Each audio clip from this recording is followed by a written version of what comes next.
Begini, ada yang bilang kamu harus mencari teman sebanyak-banyaknya. Ini nasihat yang baik, yang positif, tapi harus ada catatan gitu. Harus disertai dengan kedewasaan dalam menyaring, dalam memilih yang benar-benar bisa kita jadikan teman begitu.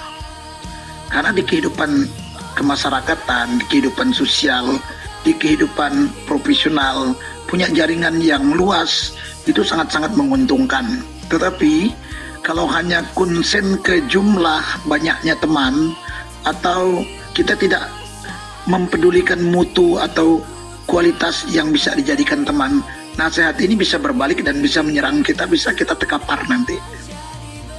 Ya, mari kita lihat sisi baik punya teman banyak. Yang pertama, kalau saya melihat ini bisa memperluas wawasan dan sudut pandang kita. Karena apa? Setiap orang itu membawa cerita masing-masing, latar belakang masing-masing, ilmu yang berbeda masing-masing. Pikiran kita lebih terbuka nantinya. Kita diperkaya dari sudut pandang baru, dengan kawan-kawan baru dari berbagai macam kalangan itu. Yang selanjutnya juga begini, kita juga terbuka pintu berkat gitu ya. Pintu berkat, ada peluang-peluang jaringan-jaringan baru seperti networking gitu ya. Banyak peluang muncul, bukan dari yang kita tahu, tetapi siapa-siapa yang kita kenal, dari situ peluangnya. Jadi teman banyak, jadi modal seperti modal sosial yang bisa membuka jalan karir, bisa membuka kerjasama kita ke depan, kolaborasi kerjasama ke depan dengan begitu mantap begitu. Nah, ini saya juga mau kasih tahu ya, ada tantangan berteman yang banyak itu. Tantangannya apa?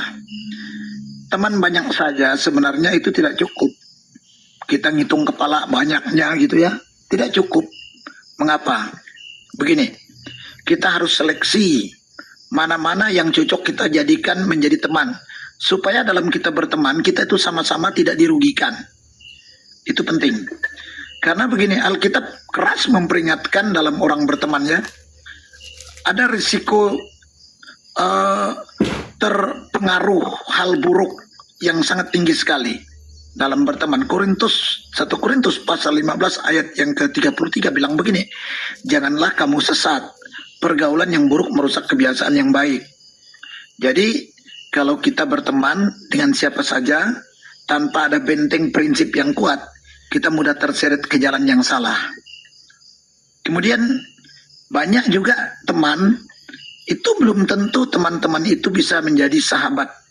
Ini kita harus bisa bedakan mana kenalan, mana kawan nongkrong, mana yang bisa menjadi sahabat sejati. Karena dalam Amsal pasal 18 ayat 24 mengatakan begini, ada teman yang mendatangkan kecelakaan, tetapi ada juga sahabat yang lebih karib daripada seorang saudara. Jadi mencari teman yang banyak itu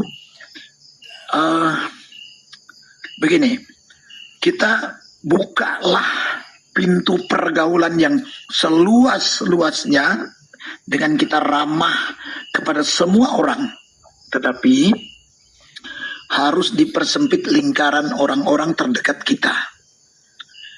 Pilih yang bisa benar-benar menjadi sahabat, ya, yang benar-benar bisa menjadi sahabat itu yang seprinsip itu. Nah, inilah cara mencegah kerugian dalam pertemanan. Tetap ada kerugian-kerugian kita hadapi, risiko-risiko dalam berteman, tetapi kita mencegah kerugian besar dalam pertemanan, baik itu kerugian mental, kerugian waktu, dan juga kerugian barang-barang atau materi. Begitu. Salam.